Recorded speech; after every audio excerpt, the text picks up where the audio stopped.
तो सीजन 2 की स्टार्टिंग बिल्कुल वहीं से होती है जहाँ पर लोकी सीरीज का सीजन 1 एंड हुआ था। यानी कि जब सिल्वी लोकी को टाइम डोर के अंदर धकेल देती है और ही हू रिमेन्स को जान से मार देती है, तब उसके बाद से सेक्रेट टाइमलाइन टूट जाती है। जिसके बाद वहीं से सेक्रेट टाइमलाइन से बहुत सारी अदर ब्रांचेस निकलने लगती है, यानी कि मल्टीवर्स की शुरुआत हो जाती है। और इधर लोकी टाइम डोर के जरिए सीधा टीवीए में आ जाता है, जहाँ पर उसे दिखते हैं मोबियस और हंटर B-15, जिन्हें देखकर लोकी उन्हें ही हू रिमेन्स के बारे में बताता है। लेकिन वह दोनों ही लोकी को पहचान नहीं पाते, और वो इसीलिए क्योंकि वो मेन टीवीए नहीं बल्कि कोई दूसरे टाइमलाइन का टीवीए होता है। और लोकी भी इस बात को बहुत जल्दी समझ जाता है। लोकी को ना पहचानने की वजह से मोबियस और हंटर B-15 टीवीए के दूसरे गार्ड्स के साथ मिलकर लोकी को पकड़ने की कोशिश करते हैं, लेकिन लोकी किसी तरह से उनसे भागते हुए सीधा कैसी के पास जाता है। लेकिन जब लोकी कैसी से मिलता है तब कैसी भी उसे पहचानने से मना कर देता है, और इसीलिए कैसी अपने डिवाइस के जरिए बाकी सभी को ये बताने लगता है कि वो घुसपैठिया उसके सामने खड़ा है। लेकिन तभी लोकी के साथ कुछ अजीब होता है, बिल्कुल एक छोटे से ग्लिच की तरह, क्योंकि जैसे ही लोकी के साथ ग्लिच होता है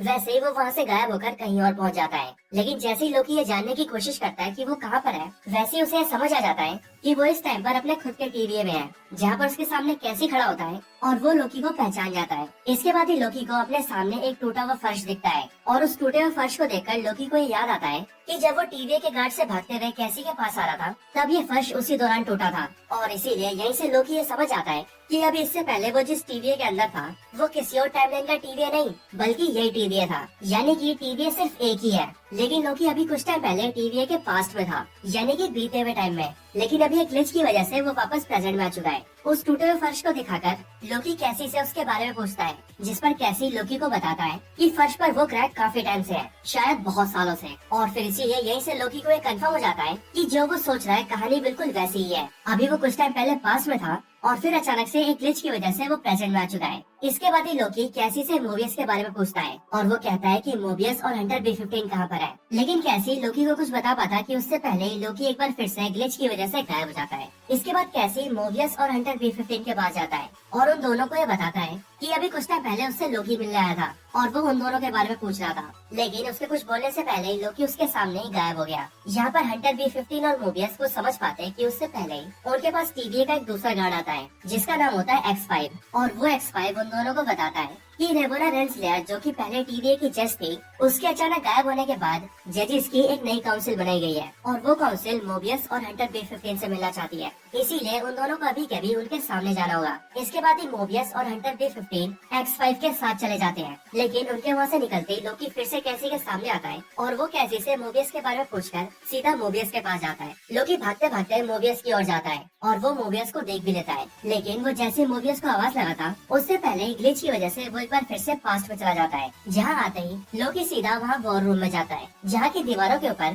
कैंग की मूर्तियाँ बनी होती है। इधर प्रेजेंट टाइम के अंदर हम ये देखते हैं कि जजेस की नई काउंसिल मोबियस और हंटर B-15 से पूछ रहे होते हैं कि सेक्रेट टाइमलाइन पूरी तरह से टूट चुकी है और उसके अंदर बहुत सारी ब्रांचेस बन रही है, लेकिन तुम दोनों उन ब्रांचेस को रोकने की बजाय उन्हें रोकने के ऊपर ही बैन लगा रहे हो और बाकियों को भी ऐसा करने से रोक रहे हो। तो क्या हम जान सकते हैं कि तुम लोग ऐसा क्यों कर रहे हो? ये सुनने के बाद हंटर B-15 जज से कहती है कि हमें इस बात को समझाने का एक मौका चाहिए। इधर कहानी फिर से पास्ट में आ जाती है, जहाँ पर लोकी उस वॉर रूम के अंदर अलग अलग चीजों को देख रहा होता है, और फिर तभी लोकी की नजर एक टेप के ऊपर जाती है, जिसे लोकी जैसे प्ले करता है वैसे ही उसके अंदर से कैंग की आवाज आती है। हालांकि ये कैंग का कौन सा वेरिएंट होता है ये तो हमें नहीं पता, बट कैंग का वो वेरिएंट कहता है, तुम कमाल की हो रेमोना रेंसलेयर, तुम्हारे साथ काम करके मुझे बहुत मजा आएगा। तुमने तो इस पूरी जंग का रुख ही बदल दिया है और इसीलिए तुम्हारा शुक्रिया मेरा साथ देने के लिए। और फिर इसके बाद ही रेमोना की भी आवाज आती है जो कि कैंग के वेरिएंट से थैंक्स कहती है। इधर स्टोरी फिर से प्रेजेंट में आती है, जहाँ पर हंटर B-15 जज को बताते हुए कहती है कि हम लोग ये समझ चुके हैं कि हम सब वेरिएंट्स हैं,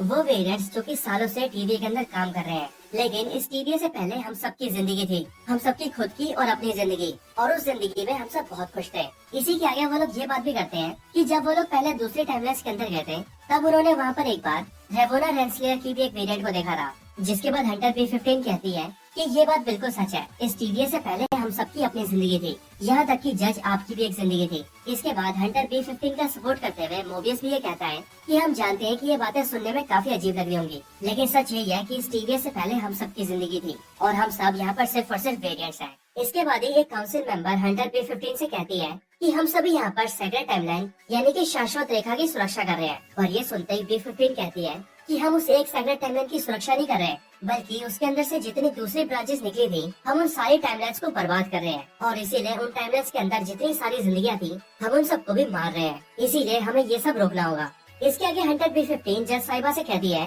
कि उन्हें इस बात के ऊपर भरोसा करना ही होगा और टीवीए जो कर रहा है उसे रोकना होगा। ये सब सुनकर जज साहिबा हंटर B-15 की बातों पर थोड़ा गौर करती है और इन सारी बातों को समझने के लिए टीवीए को ये ऑर्डर जारी कर देती है कि वो अभी के अभी दूसरे टाइमलाइन्स को भ्रूण करना बंद कर दें। इसके ठीक बाद ही वहाँ पर लोकी फिर से आ जाता है और वहाँ पर आने के बाद ही लोकी मोबियस से कहता है कि क्या तुम मुझे जानते हो या फिर नहीं, जिस पर मोबियस उससे कहता है हाँ लोकी मैं तुम्हें जानता हूँ। बट ये देखकर टीवीए का दूसरा गार्ड यानी कि X5 लोकी के ऊपर हमला करने आता है और उससे अपनी स्टिक से वार करने जाता है, लेकिन लोकी उससे उसकी स्टिक ले लेता है और उस स्टिक को लेकर सीधा दीवार पर मारता है, जिसके बाद दीवार की वो वॉल जल जाती है और पीछे से बिल्कुल वही इमेज बाहर आती है जिस इमेज को लोकी ने पास्ट में देखा था। और फिर लोकी सभी को दिखाता है कि यही वो शख्स है जिसने इस पूरी टीवीए को बनाया है और इसी की वजह से तुम सभी सालों से यहाँ पर फंसे हो, क्योंकि इसने तुम्हारी जिंदगियाँ चुराई है। लेकिन बुरी खबर तो ये है कि अब ये वापस आने वाला है और एक बहुत बड़ी जंग होने वाली है। लेकिन लोकी की इन सारी बातों को सुनकर मोबियस उसके हाथ से स्टिक ले लेता है और वो उससे कहता है कि वो शांत हो जाए और शांति से उसके साथ चले।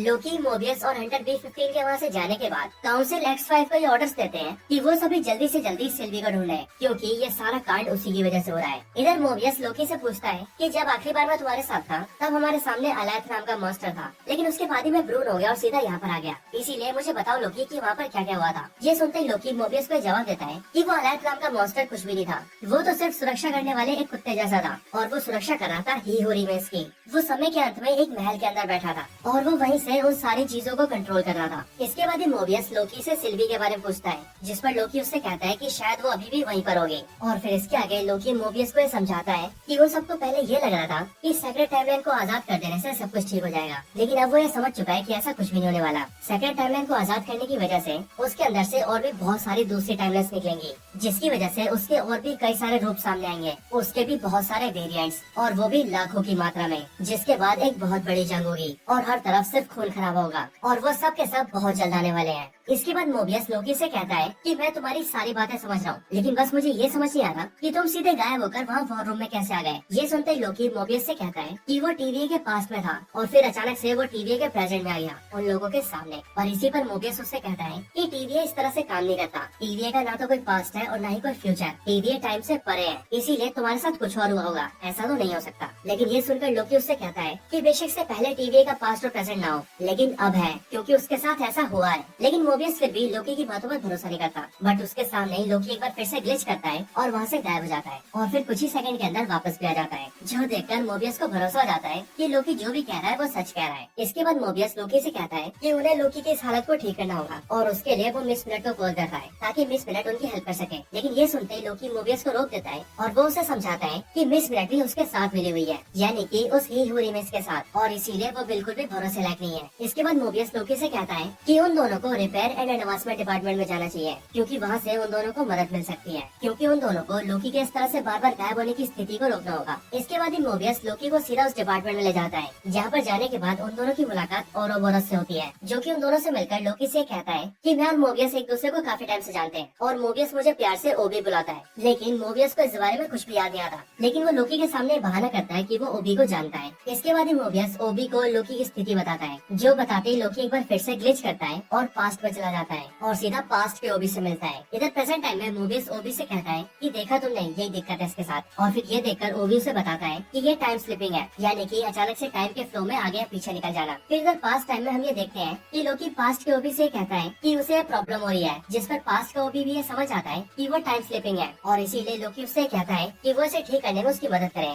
जिस पर पास्ट का ओबी उसके लिए एक डिवाइस बनाता है और वो लोकी से कहता है कि इस डिवाइस के जरिए तुम्हें ठीक किया जा सकता है। इधर प्रेजेंट टाइम में मोबियस के सामने ओबी को कुछ बातें याद आने लगती है और वो इसीलिए क्योंकि इसी टाइम पर पास्ट में जाकर लोकी ओबी से बातें कर रहा होता है, इसीलिए ओबी को याद आ जाता है कि उसने लोकी के लिए पास्ट में एक मशीन बनाई थी जिससे लोकी के टाइम स्लिपिंग को ठीक किया जा सकता है। इधर प्रेजेंट टाइम में मोबी ओबियस को वो डिवाइस देता है और साथ ही साथ उसे ये भी बताता है कि लोकी के साथ ये इसलिए हो रहा है क्योंकि वो समय की धारा में फंसा हुआ है और इस मशीन की मदद से मोबियस को लोकी को वहाँ से निकालना होगा। लेकिन ये काम बहुत खतरनाक है, क्योंकि अगर इसे समय रहते नहीं किया गया तो इससे मोबियस की जान चली जाएगी। इसके बाद ही ओबी लोकी और मोबियस को लेकर सीधा टेम्पोरल लूम में जाता है, जो कि टीवीए की सबसे मेन जगह थी और यहीं से ही लोकी को ठीक किया जा सकता है। यहाँ ओबी उन दोनों को बताता है कि इसी जगह पर दूसरी टाइमलाइन को सेक्रेट टाइमलाइन के अंदर मिलाया जाता है और लोकी को ठीक करने का सिर्फ यही तरीका है, क्योंकि यहाँ पर मोबियस को लोकी को टाइम फ्लो के अंदर से निकालना होगा। इसके बाद ही ओबी सभी से कहता है कि इस टेम्पोरल लूम के ऊपर बहुत ज्यादा प्रेशर बढ़ चुका है और वो इसीलिए क्योंकि वो देख सकता है कि यहाँ पर अचानक से बहुत सारी टाइमलाइन्स बनती जा रही है,